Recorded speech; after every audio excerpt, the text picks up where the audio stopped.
standar ISO 14001 yang diterbitkan secara global.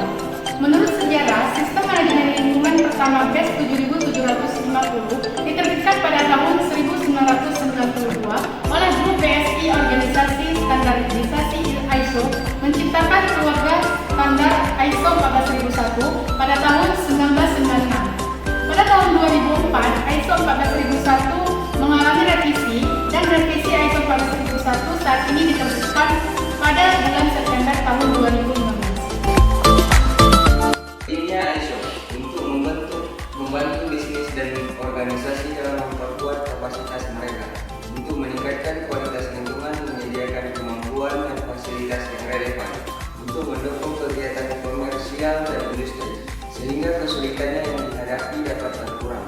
Manfaat ISO ini juga dapat meningkatkan citra perusahaan dan reputasi merek, konservasi sumber daya yang lebih besar dan pengurangan limbah, serta peningkatan profitabilitas, marketability, dan keberlanjutan. Dampak ISO jika tidak dijalankan, yang pertama ada kerusakan lingkungan, yaitu tanpa sistem yang memadai untuk mengelola dampak lingkungan dapat menyebabkan polusi, kerusakan ekosistem, dan pemborosan sumber daya alam. Yang kedua ada sanksi hukum. Yang ketiga ada ketidakefisienan sumber daya. Yang keempat kehilangan peluang pasar. Yang kelima ada kehilangan kepercayaan investor. Sebagai mahasiswa, wawasan SML ini membantu dalam pengembangan keterampilan di bidang pengelolaan lingkungan, termasuk kemampuan analisis kebijakan, pengelolaan sumber daya, dan komunikasi terhadap para pemangku kepentingan seperti pemerintah, masyarakat, dan sektor swasta.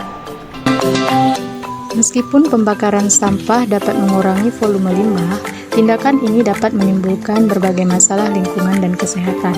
Dampak polusi dari pembakaran sampah antara lain yang pertama, dapat menimbulkan emisi gas berbahaya.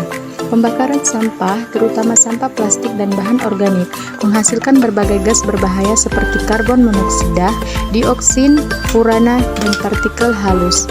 Gas seperti ini dapat merusak kualitas udara dan membahayakan kesehatan manusia. Yang kedua, kualitas udara yang buruk. Kecepatannya dari pembakaran sampah dapat mencemari udara di sekitarnya, menyebabkan polusi udara yang berdampak pada kesehatan masyarakat. Paparan jangka panjang dapat menyebabkan masalah pernapasan, gangguan sistem saraf, dan penyakit jantung. Yang ketiga, dampak kesehatan. Menghirup asap yang dihasilkan dari pembakaran sampah dapat menyebabkan iritasi saluran pernafasan, alergi, serta penyakit paru-paru kronis. Selain itu, zat beracun yang dihasilkan dapat meningkatkan risiko kanker. Kerusakan lingkungan. Pembakaran sampah dapat menyebabkan pencemaran tanah dan udara. Sisa-sisa beracun dari pembakaran dapat mengalir ke dalam tanah dan sumber udara, merusak ekosistem dan mengancam kehidupan hewan serta tumbuhan.